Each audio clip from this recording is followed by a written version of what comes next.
사도신경으로 신앙 고백드리겠습니다. 나는 전능하신 아버지 하나님 천지의 창조주를 믿습니다. 나는 그의 유일하신 아들 우리 주 예수 그리스도를 믿습니다. 그는 성령으로 잉태되어 동정녀 마리아에게서 나시고 본디오 빌라도에게 고난을 받아 십자가에 못 박혀 죽으시고 장사된 지 사흘 만에 죽은 자 가운데서 다시 살아나셨으며 하늘에 오르시어 전능하신 아버지 하나님 옆에 앉아 계시다가 거기로부터 살아있는 자와 죽은 자를 심판하러 오십니다. 나는 성령을 믿으며 거룩한 공교회와 성도의 교제와 죄를 용서받는 것과 몸의 부활과 영생을 믿습니다. 아멘. 찬송가 516장입니다. 516장 옳은 길 따르라 의의 길을.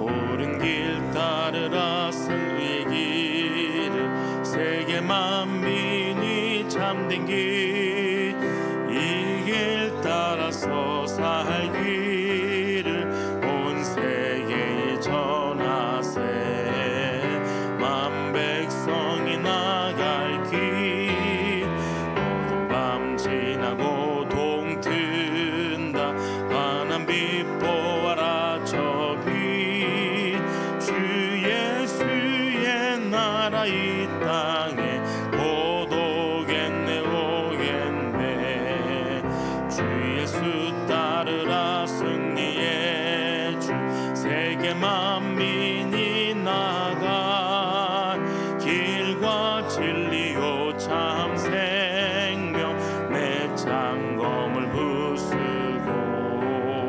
다 따른 화평왕 어두운 밤 지나고 동튼다 환한 빛 보아라 저 빛 주 예수의 나라 이 땅에 곧 오겠네 오겠네 놀라운 이 소식 알리어라 세계 만민을 구하려 내 주 예수를 보내신 참 사랑의 하나님 만 백성이 따를 길 어두운 밤 지나고 동튼다 환한 빛 보아라 저 빛 주 예수의 나라 이 땅에 곧 오겠네 오겠네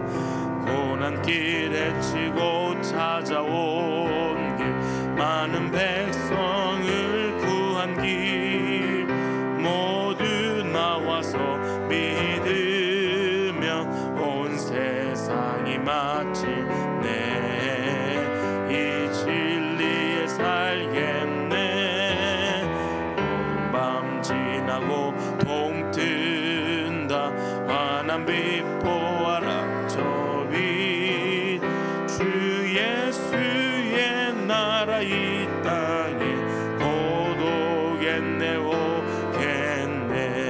오겠네.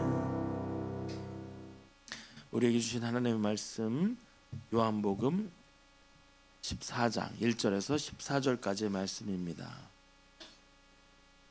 요한복음 14장 1절에서 14절까지의 말씀 함께 교독으로 보신 후에 마지막 절 함께 합독으로 읽겠습니다. 너희는 마음에 근심하지 말라 하나님을 믿으니 또 나를 믿으라. 내 아버지 집에 걸 곳이 많도다. 그렇지 않으면 너희에게 일렀으리라. 내가 너희를 위하여 거처를 예비하러 가노니 가서 너희를 위하여 거처를 예배하면 내가 다시 와서 너희를 내게로 영접하여 나 있는 곳에 너희도 있게 하리라. 내가 어디로 가는지 그 길을 너희가 아느니라. 도마가 이르되 주여 주께서 어디로 가시는지 우리가 알지 못하거늘 그 길을 어찌 알겠삼나이까. 예수께서 이르시되 내가 곧 길이요 진리요 생명이니 나로 말미암지 않고는 아버지께로 올 자가 없느니라. 너희가 나를 알았더라면 내 아버지도 알았으리로다. 이제부터는 너희가 그를 알았고 또 보았느니라. 빌립이 이르되 주여 아버지를 우리에게 보여 주옵소서. 그리하면 족하겠나이다.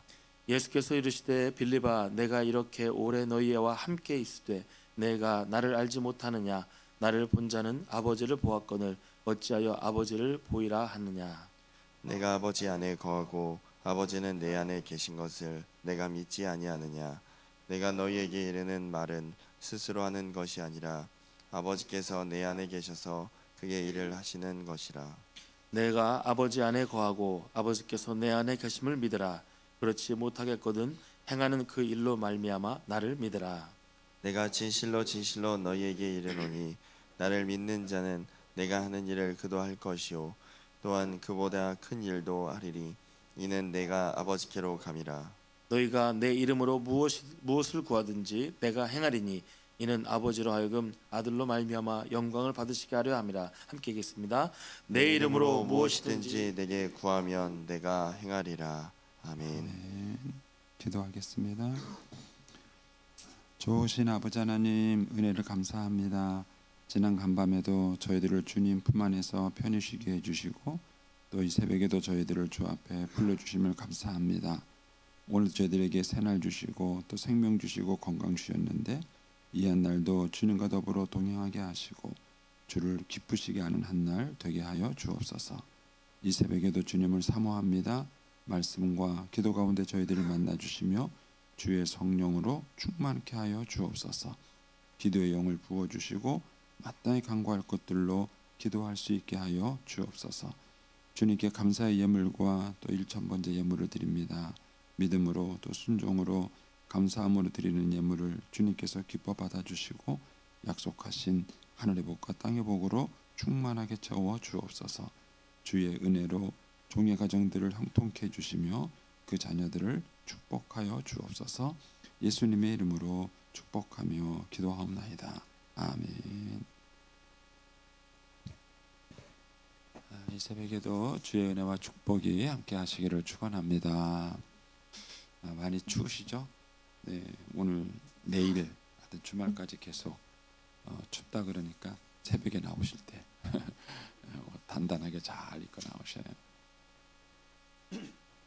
저는 아침에 일어나서 이제 말씀 묵상하는데 평상시 같으면은 잘 이렇게 추위를 못 느끼겠는데 오늘 아침 춥더라고요. 이제 밖에 날씨가 정말 쌀쌀하구나 이렇게 생각을 했습니다. 이제 오랜만에 다시 우리가 이제 요한복음 말씀을 좀 보겠습니다. 에릭 에릭슨이라는 심리학자가 있는데 그 심리학자가 인간의 그 발달 단계를 연구해서 이제 아주 유명해지고 또 이제 많은 공헌을 한 심리학자입니다. 근데 이제 그 학자가 얘기할 때 인생에 있어서 가장 중요한 게 뭐냐면은 그 사람은 믿음으로 봤습니다. 믿음. 그리고 이제 우리의 삶에서 생기는 많은 문제들이 믿지 못하는 불신 때문에 생기는 문제로 그분은 설명을 합니다. 그래서 이제 아이가 태어나서 이제 18개월까지 그때 인생의 아이에게 가장 중요한 과제가 뭐냐면은 믿음으로 본 것입니다. 그래서 이제 이 태어나서부터 18개월까지의 아이가 말도 못하고 그러잖아요. 우리가 볼 때는 말도 못하고 뭐 이렇게 표현도 못하고 생각을 못하고 그러는 것 같은데 그 아이가 그 시기에 믿음이라는 걸 배운다는 거예요. 그러니까 이제 양육자가 요 시기에 자꾸 바뀌는 것은 바람직하지 않습니다. 저는 이제 저희 아이들도 어쩔 수 없이 몰라서 그렇게 했지만은 아이가 태어나면은 신생아실에 보내는 거에 대해서 저는 반대합니다. 왜 3일 동안에 왜 애하고 엄마를 떨어뜨려 놔야 되는 거예요? 이거는 제가 볼 때는 의사들이 극히 편의주의입니다. 이제 부산에 있는 그 일신 기독교 병원이라고 선교사님이 세운 산부인과가 있습니다. 근데 이 병원은 가능하면은 유도분만을 원합니다. 그러니까 수술을 하거나 이런 경우는 정말 말 그대로 마지막 그런 순간에 선택을 하고 가능하면은 이제 순산을 할 수 있도록 유도하고 아이가 태어나면은 씻겨가지고 바로 엄마 곁으로 데리고 옵니다. 그게 저는 맞습니다. 그런데 이제 아이가 어렸을 때 양육자가 여러 번 바뀌어요. 이게 사실은 불안감을 키웁니다. 여러분 아시죠? 신기해요. 애가 울었을 때 이게 엄마가 딱 안으면 애가 금방 울음이 그쳐요. 그런데 이게 뭐 다른 사람이 안으면 애가 그걸 느끼는가 봐요. 느껴서 뭐가 다른 거죠. 그러니까 계속 애가 징징대고 울고 그렇습니다. 그래서 태어나서부터 18개월까지 이 사이에 자기를 길러주는 양육자가 일관성 있게 자기를 케어를 해줘야 됩니다. 일관성 있게. 근데 할머니가 해주는 태도와 엄마가 해주는 태도는 일관성이 있지 않습니까? 두 사람의 양육 방법이 다르다는 겁니다. 대처하는 방법이 다르다는 거죠. 그래서 이것 때문에 생기는 불안감이 생기는 거예요. 그래서 이제 우리 한국 사회에서는 기본적으로 이 에릭슨의 말을 이용하면은 불안감이 많은 사람들입니다. 정서적으로. 왜냐하면 어렸을 때 엄마가 아이를 이렇게 집중적으로 양육하는 문화가 아니에요. 우리 어렸을 때 보면은 그렇습니다. 얘기가 또 길어지니까 어쨌든 이 어렸을 때 중요한 것이 믿음이고, 이 믿음이 잘 형성이 돼야 그 다음 단계로 이렇게 하나씩 성공적으로 성장해 갑니다.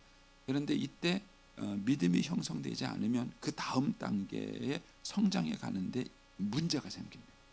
그래서 계속 잘못된 길을 가게 된다 하는 것이 이제 이 사람이 갖고 있는 이론의 중요성입니다. 근데 저는 이걸 또 다른 면에서 이제 이해를 하는 게, 결혼 생활에서 중요한 게 여러분 사랑이라고 생각하십니까? 믿음이라고 생각하십니까? 부부 사이에 중요한 게 사랑일까요? 믿음일까요? 아직까지 모르시겠어요? 좀 대답하셔요. 어제 강사님도 충청도 분 대답 안 한다고 그러는데, 많은 사람들이 착각하는 것은 부부 사이에 중요한 게 사랑인 줄 알아요. 아닙니다. 사랑보다 더 중요한 게 믿음입니다. 믿음. 그래서 부부가 행복하게 살려면은 사실은 믿음을 갖고야. 믿음을. 그런데 요즘 젊은이들은 사랑을 가꾼다고 생각해요. 그래가지고 막 선물해주고 뭘 같이 여행도 가고 뭘 해주고 그렇게 하면은 아주 사랑이 자라난다고 생각해요.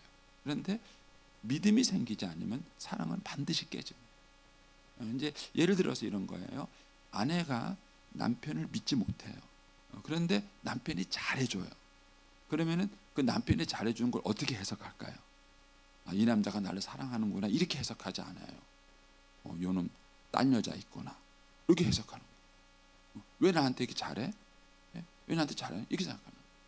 그러니까 믿음이 있어야 사랑이 사랑으로 통하는 거예요. 그래서 부부들 사이에 불신을 만들면 안 됩니다. 그런데 많은 부부들이 불신을 만들어요. 재정이 투명하지 않고 시간이 투명하지 않고 자꾸 비밀을 만들어요. 그 비밀을 만드니까 배우자에 대해서 자꾸 불신이 생기는 거예요. 불신이 생겨요. 근데 이런 것들을 자꾸 없애야 되는 것이죠. 그러니까 제 아내가, 제가 이제 떡 사건 얘기하지 않습니까? 그 당시에는 제가 몰랐어요. 나중에 알고 보니까 제 아내가 5년 동안 정말 시집살이를 잘했어요. 한마디 불평하지 않았습니다. 굉장히 그 시간이 많이 힘든 시간이었는데 제 아내가 불평 없이 잘 감당해요. 그런데 이제 5년이 지나고 나니까 저에 대한 불신이 생긴 거예요. 이놈 믿을 수 있나? 맨날 엄마만 찾고 앉았고 이놈을 믿을 수 있나? 이런 생각이 드는 거죠. 그러니까 이제 제 아내가 저한테 믿을 만한 사람인지를 물어본 거예요. 떡을 안 만들겠다, 떡을 안 하겠다라는 얘기는 일하기 싫다가 아니라 저한테 믿음을 요구한 거예요. 내가 당신 믿을 수 있느냐? 당신 믿고 내가 평생 살아갈 수 있느냐? 당신이 이 믿음을 저한테 보여달라고 요구를 한 것이죠. 그래서 엄마가 중요하냐, 내가 중요하냐라는 이 질문을 저한테 한 것입니다. 그래서 인생을 살아가는 동안에 믿음이라는 것이 얼마나 중요한지 모릅니다. 이제 그 원리를 가지고 이제 오늘 말씀을 보세요. 1절에 보시면 너희는 마음에 근심하지 말라. 하나님을 믿으니 또 나를 믿으라, 이렇게 말씀하세요. 여러분, 근심의 문제를 해결하는 방법은 믿음입니다. 소유가 아니에요. 근데 우리는 근심을 해결하기 위해서 자꾸 뭘 소유하고 가지고 뭐 이렇게 함으로써 우리는 인간의 염려의 문제를 해결하려고 그러는 거예요. 그런데 이 근심의 문제를 해결하는 기본적인 방법은 믿음이에요. 제가 이제 얼마 전에 우리 사위도 그런 설교할 때 얘기했지만은 우리 손녀 아라 때문에 생긴 사건이 있었어요. 저희 아라가 이제 이사 오자마자 유치원에 기가 막히게 적응을 잘했습니다. 그래서 뭐 낯도 안 가리고 잘 적응하고 그랬어서 우리는 애가 잘 적응하고 있구나 이렇게 생각을 한 거예요. 그리고 이제 2주 후에 사건이 터진 겁니다. 2주 후에 이제 우리 이제 성탄절까지 행사가 다 끝나고 난 다음에 제가 이제 우리 교육자들을 위로해주기 위해서 이제 부부 동반으로 식사를 가기로 한 거예요. 근데 그날 엄마 아빠가 늦게 일어난 거예요. 엄마 아빠가 늦게 일어나가지고 애를 이제 유치원에 데려다 주고 떠나야 되는데 아침에 그 설명을 할 새가 없었던 거예요. 그러니까 아빠가 애를 들쳐업고 9시까지 간다고 막 뛰어간 겁니다.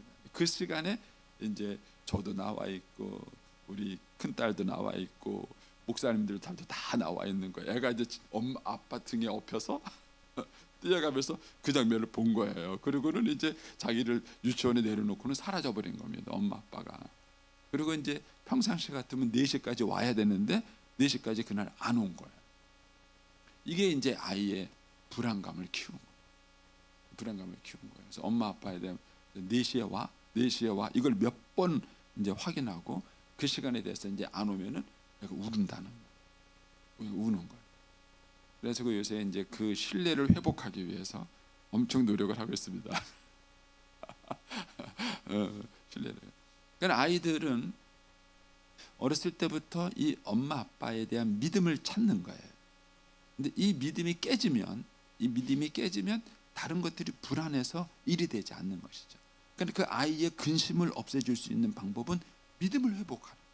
뭐 돈을 주고 장난감을 주고 이렇게 한다고 해서 그 불안감이 해소되는 게 아니라 그 불안감을 해소시키는 방법은 근본적으로 믿음이에요. 그러면 마찬가지입니다. 저도 이제 나이가 들어가니까 이제 뭐 노년을 생각하게 되겠지만, 여러분 노년에 대한 해결책이 뭐예요?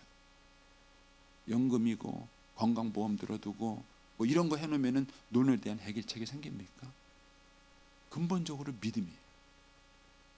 저와 여러분이 하나님에 대한 믿음을 근본적으로 갖고 있지 못하면 노년기의 불안감을 뭘로 해결합니까?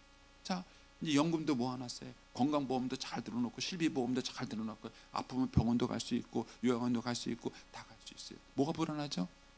또 치매가 불안하죠. 내가 치매가 생기고 나면은 자식들이 날 버릴지 안 버릴지 모실지 않을지 어떻게 하지? 여러분 인간은 자기가 가지고 있는 그 불안감을 해결하기 위해서 많은 것들을 준비해요. 근데 이것들은 근본적인 해결책이 아니에요. 불안감에 대한 염려에 대한 근본적인 해결책은 믿음이에요. 이 믿음이 회복이 되지 않으면 이 불안감이 근본적으로 해결되지 않고 이 불안감을 해결하지 못하니까 자꾸 그 불안감을 주변 사람들에게 투사하니까 원망도 하고 공격도 하고 이렇게 하게 되는 거죠. 근데 이것에 대한 근본적인 해결책은 믿음이에요. 근데 어떤 믿음이냐? 2절에 가시면 이렇게 말하죠. 내 아버지 집에 거할 것이 많도다. 그렇지 않으면 너희에게 일렀으되 내가 너희를 위하여 거처를 예비하러 가느니 가서 너희를 위하여 거처를 예비하면 내가 다시 와서 너희를 내게 영접하여 나 있는 곳에 너희도 있게 하리라. 이 얘기를 한마디로 말하면은 여호와 이레. 하나님을 믿는데 어떤 하나님을 믿느냐? 나를 위해서 준비해 주시는 여호와 이레의 하나님을 믿는. 아브라함이 이것을 마지막에 발견한 거예요. 아브라함이 75세에 하나님께 부름받아서 많은 연단과 시험을 겪었지만은 마지막에 아브라함이 아들을 제물로 바치려고 했다가 얻은 믿음이 뭐냐면 여호와 이레의 하나님. 여호와 이레. 그리고 난 다음에 아브라함의 믿음이 완성이 돼요. 그래서 창세기 22장 이후에는 하나님이 아브라함을 시험한 사건이 하나도 없어요. 창세기 22장까지는 아브라함이 연단받고 훈련받은 사건이 많이 있어요. 근데 22장 이후에는 그것이 없어요. 왜냐하면 그때부터 아브라함이 여호와 이레를 믿은 거예요. 하나님이 준비하시는 거예요. 하나님이 나를 부르셨을 때에는, 하나님이 나에게 이 말씀을 하셨을 때에는 하나님이 준비된 게 있고 그리고 예비된 게 있으니까 나를 부르시고 이 일을 맡기셨구나. 그거를 아브라함이 깨달은 거예요. 그래서 저와 여러분이 불안감을 극복하는 방법은 하나님께 대한 믿음이고, 어떤 믿음이냐면 여호와 이레의 하나님, 나를 위해서 준비하시는 하나님, 예비하시는 하나님, 그 하나님을 믿을 때 비로소 우리의 마음속에 있는 불안과 두려움을 극복할 수 있습니다. 다른 방법으로는 극복할 수 없어요. 그리고 이 믿음을 더 갖고 가는 방법은 뭐냐? 거기에 9절 말씀으로 한번 가보겠습니다. 9절 말씀에 가면 이제 이 맥락에서 이런저런 얘기를 막 하다가 예수님이 이런 얘기를 하세요. 9절에 예수께서 이르시되 빌립아 내가 이렇게 오래 너희와 함께 있을 때 너 나 모르니? 이렇게 말해요. 내가 이렇게 오래 너희와 함께 있을 때 너 나 모르니? 이거예요. 저는 이제 이 말을요 아내 때문에 깨달았어요. 주석 때문에 깨달은 게 아니라 아내 때문에. 제가 이제 그 말씀을 드렸잖아요. 저희 어머님 모시고 살 때 아내가 어머님을 대하는 태도가 제 마음에 안 드는 거예요. 그래가지고 이제 불만이 쌓고 있다가 어느 날 툭 터지면서 제가 한 말이 니네 엄마면 그렇게 할 거야? 당신 엄마면 그렇게 할 거야? 이제 제가 이 얘기를 했을 때 아내가 저한테 한 말이 뭐냐면은 당신이 나를 그거밖에 안 봤어? 그 얘기였어요. 당신은 나는 그 정도밖에 생각하지 않아? 그 얘기였어요. 근데 그게 사실은 9절 이 얘기예요. 예수님이 지금 빌립에게 야, 너 나 그 정도밖에 못 봤냐? 너 나랑 3년 동안 있었잖아. 제자 훈련하고 하면서 너 나를 뭐로 봤냐? 이 얘기를 하시는. 여러분은 어떻게 생각하세요? 배우자를 아세요? 한 30년 사니까 배우자에 대한 뭘 좀 아세요?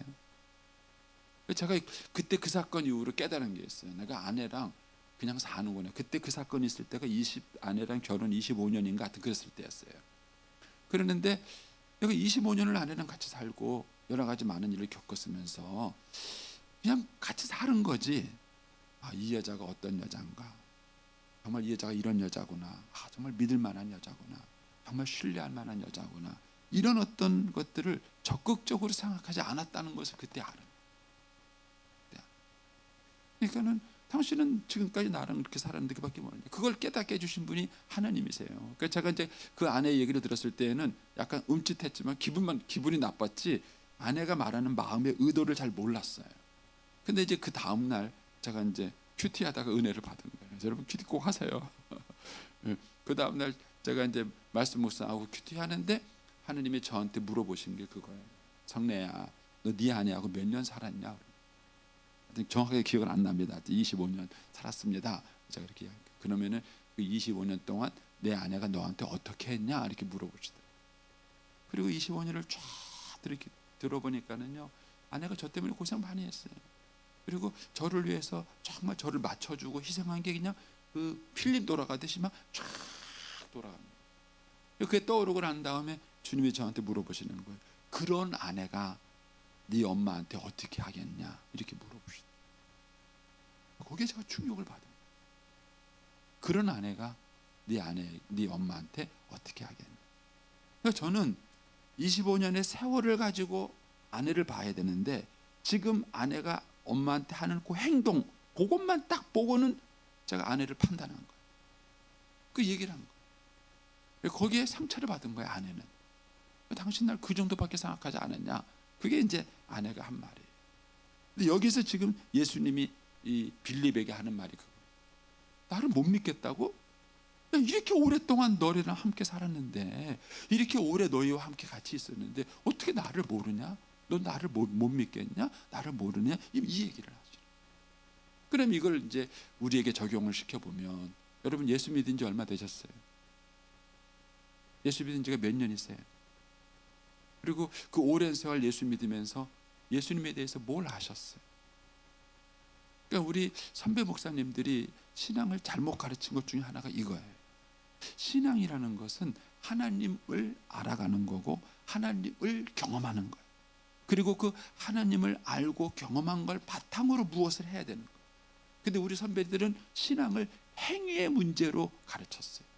교회에 충성하고 교회에 봉사하고 교회 열심히 하고 이 행위의 문제로 신앙을 가르치는 거예요. 물론 이런 것도 들어가요. 그러나 신앙의 근본은 뭐냐면 하나님과 나와의 관계고 내가 하나님을 알아가는 거예요. 그러면 신앙의 10년 차보다는 신앙의 20년 차가 하나님을 더 잘 알아야 될 거 아니에요.